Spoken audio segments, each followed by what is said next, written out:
The following program is a public access production. Comcast is required to provide time on this channel and make it available pursuant to franchise agreements with the communities we serve. Comcast is not affiliated with the following program or the producers of public access programming and is not responsible for the content.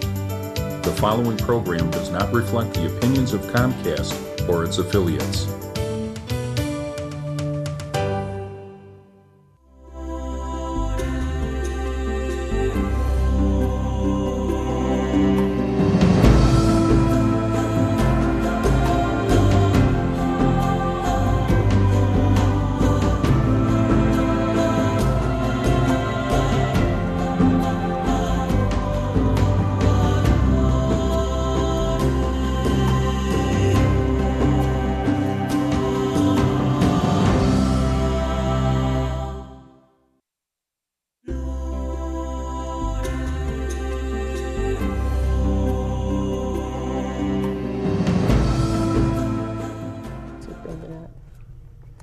Welcome everybody to the new Cool Down show. This episode is going to be called Let's Rid Ourselves of Bullies and Victims, and I'd like you to meet my wonderful guests and friends.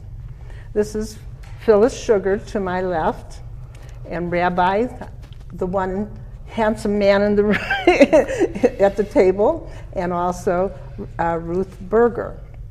I'd like to just take a moment to give you a little bio, but they have so much to say about them, so I'm going to read it. Phyllis Sugar taught elementary school for 34 years. In the 1988, she received her master's degree in counseling psychology and became a licensed clinical professional counselor. In 2004, Phyllis began her experiential training in EMDR. Since her powerful experience, she's decided to integrate. I'm okay. I'm going to get my teeth back in my mouth and everything's going to be fine. Into her counseling practice, and I'll have her tell you about it. That would be much better. And Rabbi John Linder grew up in Buffalo, New York, and received his BA degree in Amherst College, graduating cum laude in American Studies. John spent his first career as a community organizer for Massachusetts Fair Share and a labor organizer for the Hospital and Healthcare Employees Union. John went on to work as a leader in the recycling industry before entering seminary at Hebrew Union College, Jewish Institute of Religion in Jerusalem and Cincinnati. Rabbi John received a master's in Hebrew letters in 2002 and was ordained in 2003. It was the powerful Jewish mandate to pursue social justice and the most inspired John to become a rabbi. John serves as a rabbi at Congregation B'nai Joshua Beth Elohim in Glenview. And the only reason I can say that is because I'm a member. It's a hard name. That's enough of it. Okay. And he works on advisory, a Board of Family Service Center. He's also at the Mayor's Office on Domestic Violence in Glenview Clergy Council and the United Power for Action and Justice in Glenbrook North. And I have instructions for Ruth. Read slow. Ruth Berger is an ordinary woman who does extraordinary things, that's for sure. Ruth is a practicing psychic medium consultant, past life regressionist, intuitive trainer, and stand-up psychic who travels throughout the United States and Canada, entertaining and teaching psychic techniques to increase psychic skills. Boy, having said all that, I can shut up now. Well, welcome and thank you all for being here today. It's nice to be here.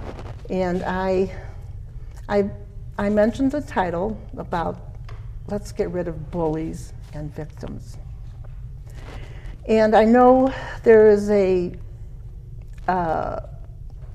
Goldie Hawn, who has a website called wordscanheal.com, and I think a wealth of wonderful information's out there. And so I feel that partially what I would like to know is your experiences, your thoughts about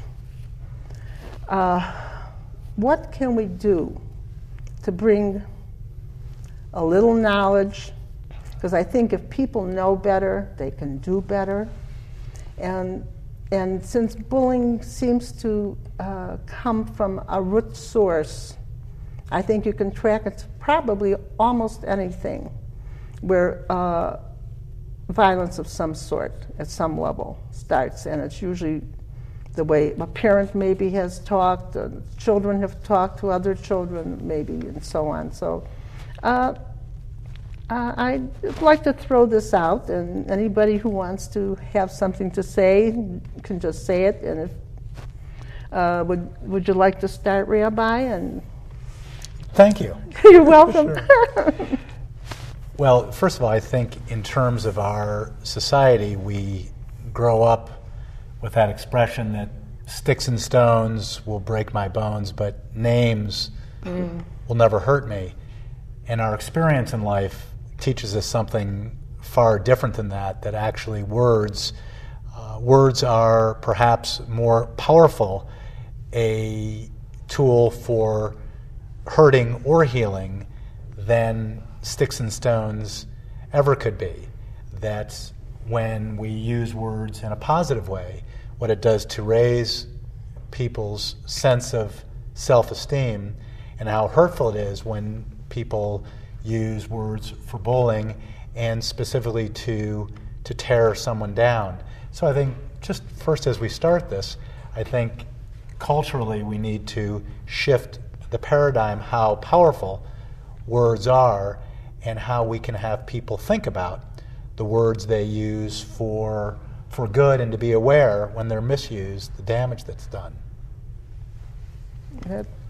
Thank you. That makes a lot of sense. And I know that you work on counseling, and you've so many families who've gone through hard situations. And also when I was teaching, you see a lot of the bullying. And schools really can make a big difference, because sometimes, I know that we had talked before and you said, well, it starts with the family unit. But sometimes, unfortunately, the family unit is so broken that there needs to be something else until that family unit gets help, and until they want help. And so the schools can really do a lot. And there was a website, and it was teachsafeschools.org.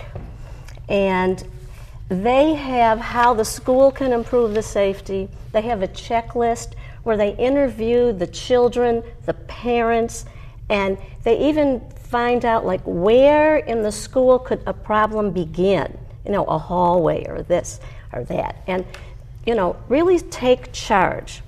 And we had peer mediation in one of the schools I taught at. And the principal has to really be on board for this.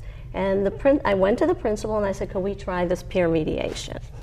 And you train the children how to listen to each other. And sometimes the kids wanted to just come, and sometimes they just came because they were threatened with suspension. Mm-hmm. But sometimes it helped and sometimes it didn't. But it was an effort. And I did look online. There were just a couple of things. And for any parents that are out there, there's just a couple things I thought I'd throw out, if that's okay. Well, please do. Okay. It's sort of like a little quiz. And for parents that are having children that are having problems, one of the questions was, victims should ignore bullying behaviors and learn to fight back. And, parents would come to me and say, I told them to fight back. And I said, that you've got to teach them another way. And what this particular site is saying is that if a child is a victim, they need help from another source. They can't just go fight back because it's really not going to work most of the time. That doesn't help. So they need the teachers and they need the parents to get involved and say, look, this fighting has got to stop. And that doesn't always happen, so that's really important. Also, telling on a bully will only make the situation worse. And some people really feel that way. But if the child does not get help and the parents and the teachers don't do something about it, then they just keep getting beat up. I'm not going to do all of them. There was something else that I thought was interesting. Bullying usually occurs in the absence of peers, and that's not true. They bully, everybody sees it because they want to show that I'm cool, I'm in control. So that was the other one that was, bullies are insecure and have low self-esteem. Lots of times, like you were saying, they come from a family where that's the power. That's what they see. So they feel this is the way to be powerful. So we need the parents and we need the teachers and the principals to really have a plan, a real plan. And I think that schools should be the focal point of the community. They should be open till 10 o'clock at night. There should be security. There should be games, homework. It really, when I was a kid, we went to Max Strauss Center, and it was a community like that. And you got help. You could do whatever you wanted. It was a lot of fun. But they could make the school like that, where school could be a lot of fun. But it takes money. That's the cry around the world. It takes money. Yeah. Thank you very much. That gives you a lot to think about, I think. And I know you've had an awful lot of experience, if nothing else, with raising family and all the counseling that you've done, and I'm sure you have a lot of insights. I'm coming from a little different level. Okay. All of my life, I've been able to see colors around people, auras. And those colors tell me a lot. They tell me if this person is dangerous or is okay. And that's one thing. But when a bully comes along or somebody who wants to take advantage of someone, that energy gets bigger because now they feel powerful. The difference is that if the would-be victim begins to love them, not verbally, but mentally, spiritually, you're part of God, so I'll just send you love. Automatically, what happens is all of that venom that has been centered around the victim is completely demolished because there's no return of the fear or the anger. And what happens is this person who had it in mind to destroy somebody suddenly doesn't have it in his mind anymore.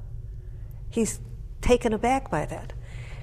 And I'm giving this talk at a big conference in Las Vegas, maybe 10 years ago. And a woman stood up in the audience and she said, did you know that in the city of Las Vegas, they teach the hookers, who are prey to a lot of people, how to do what I just said so the perpetrator won't attack them.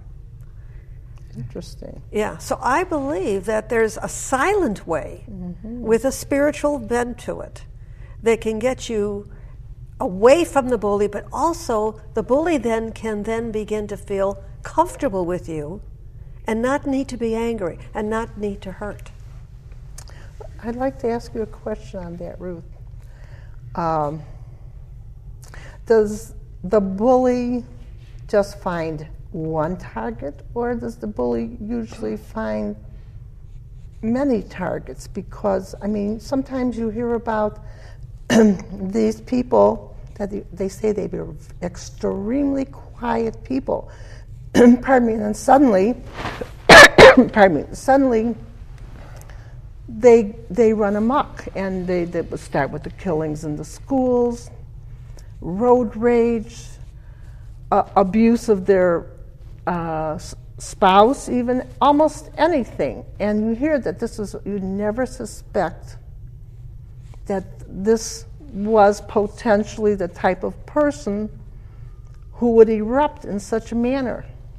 But to me, it seems to me that is a big clue to probably most of what's going on in the world, because they feel so uptight about themselves, very unhappy, not communicating with people in a loving way, or maybe even in any way.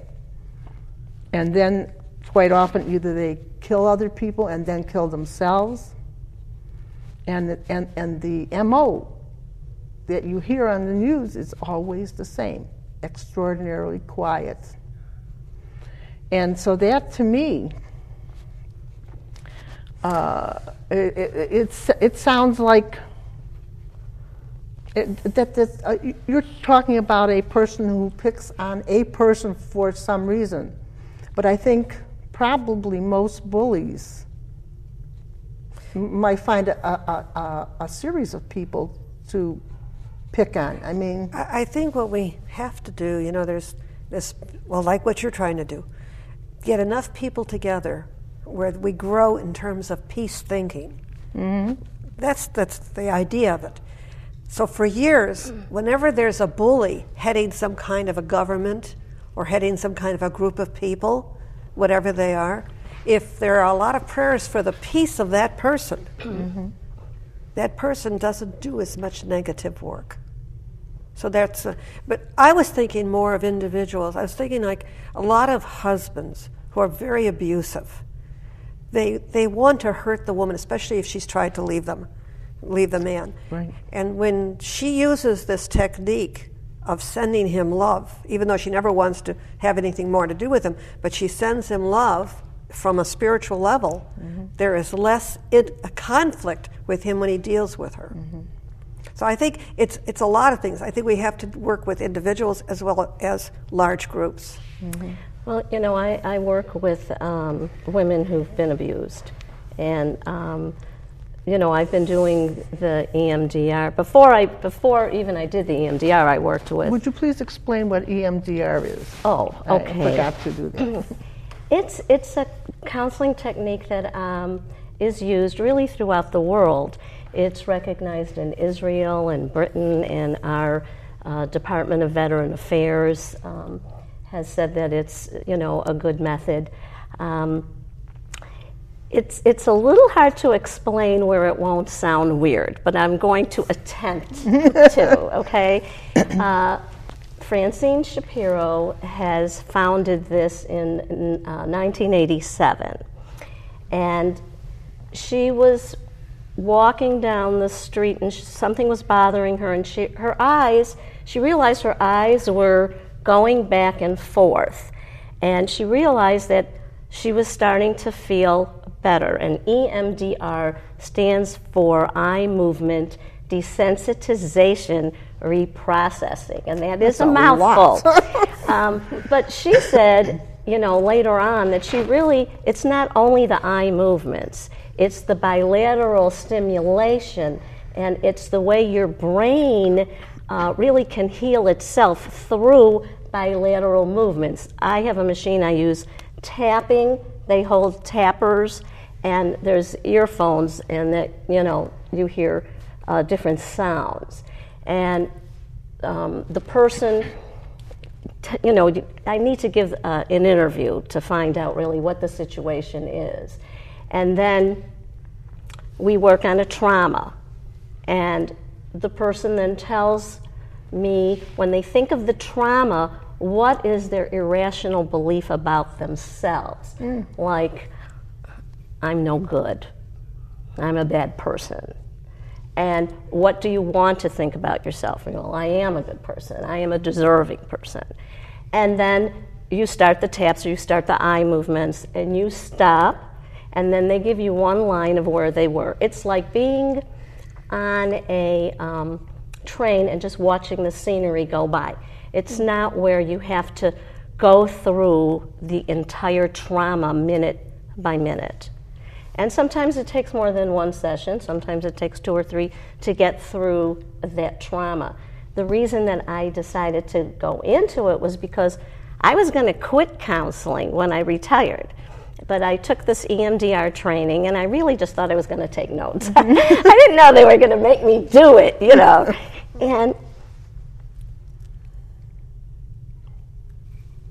And I had problems with, with one thing that bothered me, and so, but I really didn't think it was that big a deal.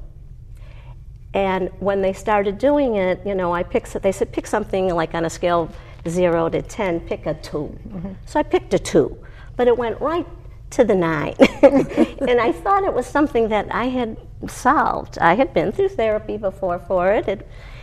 And in a couple of sessions, because the training was a couple of days, it was gone.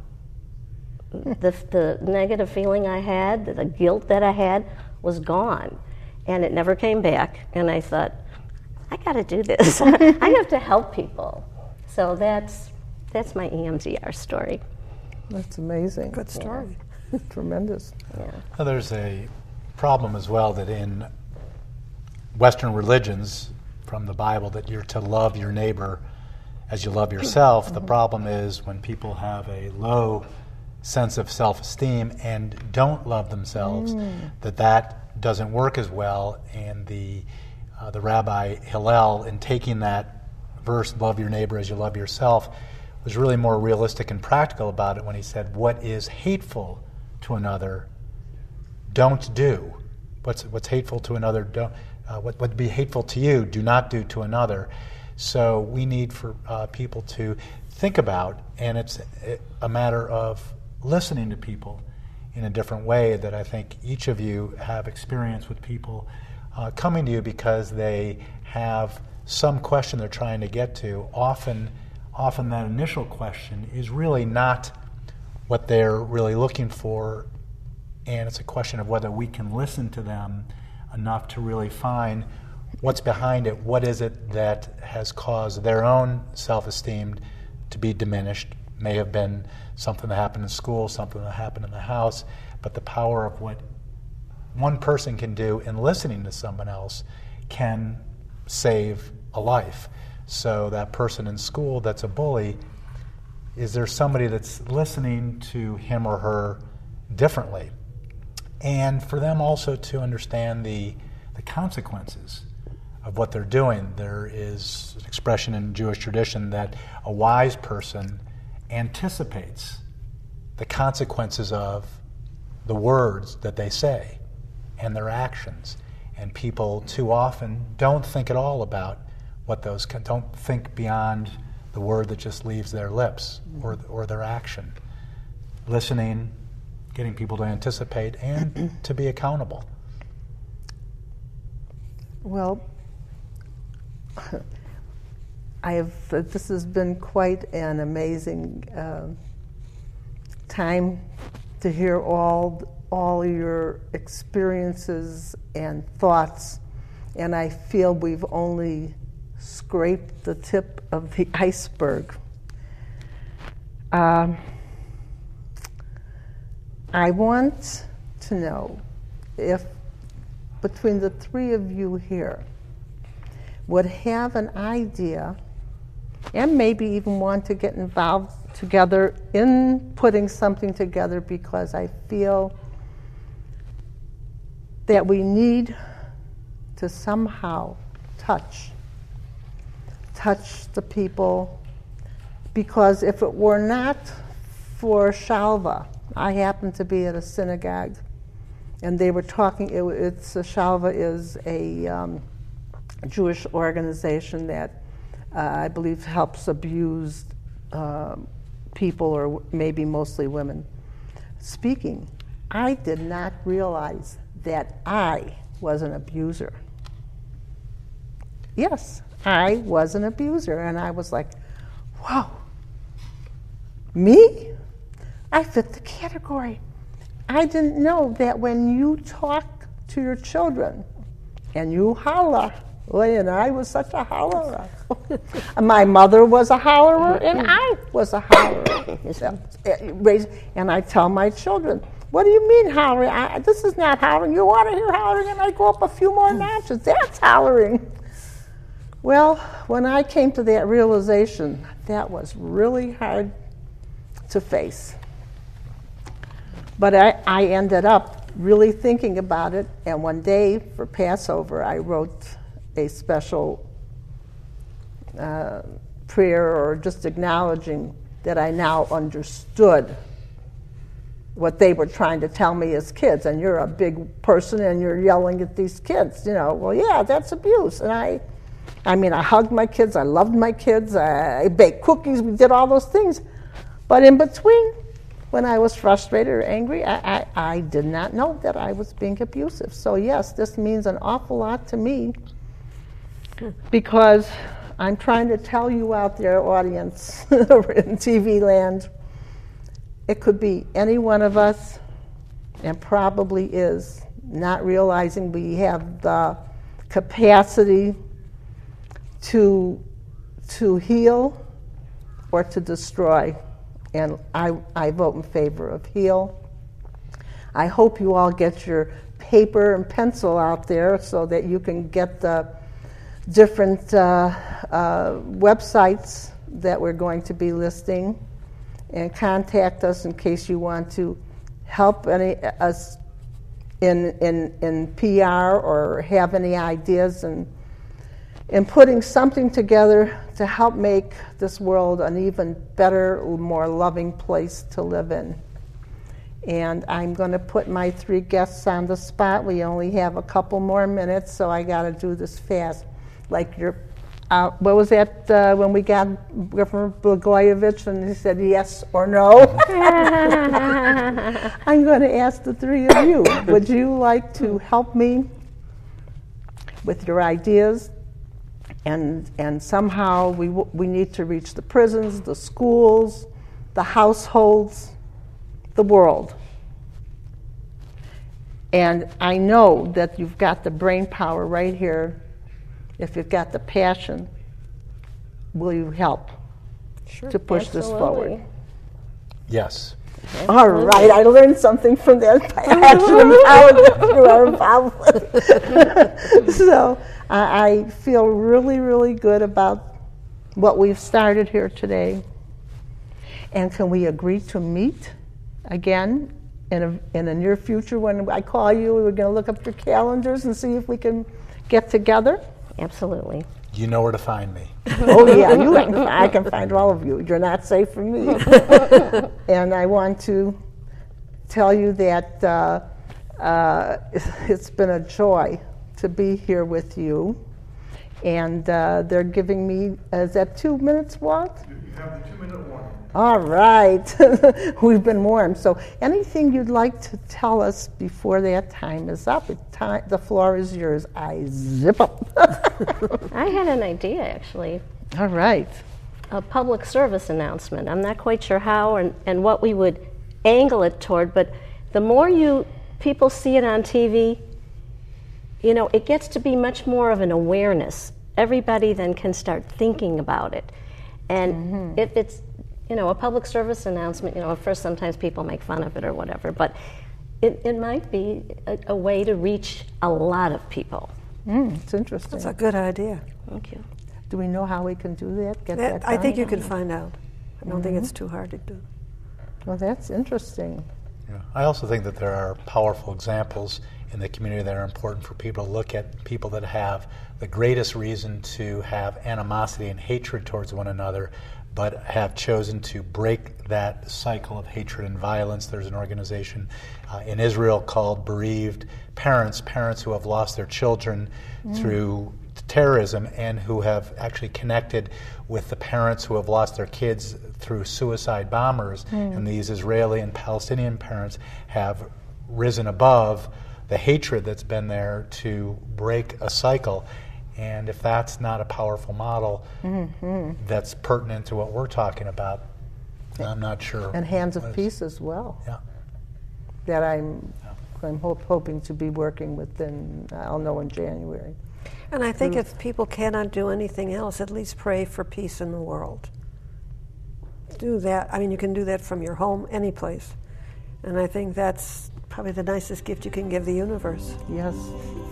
To pray, and as Rabbi Heschel said, that we should pray with our feet as well, that our prayers should inform what we do and our actions. And